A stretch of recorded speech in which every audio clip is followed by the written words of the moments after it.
બેન, જો ટેકાના ભાવે મગફળી ખરીદી છે, સરકારે 125 મણ ખરીદવી હોય તો પેલા જાહેરાત કેમ ના કરી? પેલા એવું કહ્યું કે 9,33,000 રજીસ્ટ્રેશન, 15,21,000 મેટ્રિક ટનની ખરીદીની કેન્દ્ર સરકારની છૂટ.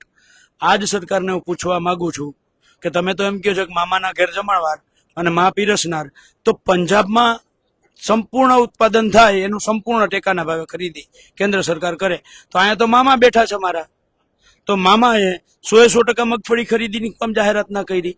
પંજાબ માટે મામા છે આ, અમારા માટે તો મામા કંસ છે. બીજી વાત, ટેકાના ભાવે જે ખરીદીની વાત છે બેન, 1452 રૂપિયા છે.